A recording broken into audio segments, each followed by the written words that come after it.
Okay, so my name is Bob Dolan. I'm career advisor for the postdocs here at MIT. So when I was hiring, if I could get 80% of the technical skills I was looking for, I was fine with that. That was good. I could teach the other 20, but I can't teach you to treat people respectfully. I can't teach you to work well with others and communicate well. So you want, with your job search strategy, also to identify some of your behavioral or those emotional, intelligent attributes that you have. There's a high likelihood there's a little IQ coming from this campus, so we know the intellect is there. But we also want to have some of those behavioral attributes that are critical to the success of any organization and very much sought after by hiring managers and recruiters. So your strategy. So you need to identify what are your strongest skills? What are your interests? What are your values and how do they relate to the work environment that you're targeting? What are your dislikes and likes in the workplace? What are your strongest personal traits and what's your long-term vision? So we're going to go through a little exercise in a moment, but you want to be careful. Don't confuse skills with experience. Skills are portable. You can pick them up and take them with you wherever you go. Problem solving, analytical, managing. Experience generally is expressed as a label, project manager, operations manager. So skills are different from experience. So if you would, check off every single skill that you have on that page. You don't have to be an expert, but check off every single skill that you have. And there's other categories because I didn't think of every skill that exists in the world. So if you have something that, please list that as well. And then, after you've checked off every single one that you think you have, then go through a second pass and identify those top 3 to 5 that you think, yeah, these are my strongest skills. Okay, so I would guess that you've checked off at least 15 or 20. And what's interesting about that is, as you start to move forward in your career and you start to talk to companies and developing your resumes and CVs, you have a tendency to really identify those top 3 to 5 core competencies that you think you're really good at. But by checking off all these others, you know that you have those too. So in the course of networking or in the course of interviewing, when other questions surface, you'll have more knowledge or more comfort to know that you also are pretty good at developing procedures or setting priorities. So it broadens your skills inventory. So next we're going to take a look at interest. But before we jump into interest, there's some probing questions. What do you love to do? What were some of your hobbies or activities? When you walk into a bookstore, what sections do you go to first? What is your passion? Who would you give money to? What cause would you give money to? What are your favorite toys and gadgets? What sorts of information do you find fascinating?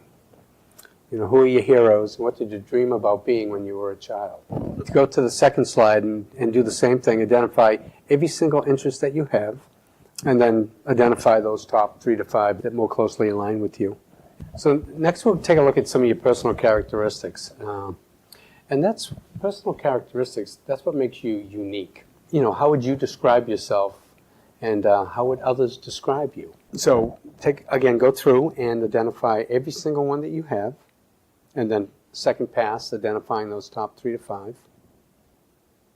So what's interesting about this slide is if you give this to someone who's close to you and you trust, and you ask them to identify your top 3 to 5, you'll be amazed at what they pick, which is really interesting. I was working with a gentleman once who's been married for 30 years. He picked his top 6. He gave it to his wife, and she picked 3 completely different ones that he picked, and they were married for 30 years. So I think the takeaway there is the way we see ourselves isn't necessarily the way that we project to others. So the lesson, we'll take a peek at the values, but your values really underline every aspect of your life. They lend importance to a lot of what we do. And sometimes we're in conflict with a work situation because they clash a little bit with our values. So knowing your values can really be important to you. So your values really, how do they fit in the world? Your life, your family, love, peace, and play. How are your values shaped by your cultural experiences, your family, education, customs, status? That certainly can have a role on your values as well. And they certainly can impact your decision-making process. So there's a list of 10 values. Just rank them 1 through 10. with 1 being the most important. So once you've done that, then on the next slide you can summarize your top 3 skills, top 3 interests, top 3 traits, and top 3 values. But what's interesting about this particular slide is now you have just identified 12 attributes that you have said is very important to you. These are things that are important both from a job standpoint, from a life standpoint. So as you start to move forward and continue to move throughout your career and life, you want to make sure that as many of these as possible exist in the environments in which you're targeting. So knowing what's important to you will enable you to ask the right questions during interviews, during networking. You'll want to understand the environment a little bit more. You want to understand the culture of that. You want to understand the values of the people that you're going to be working with to make sure there's some synergy and it aligns with you. So you've identified these as important to you. So explore those as you move forward.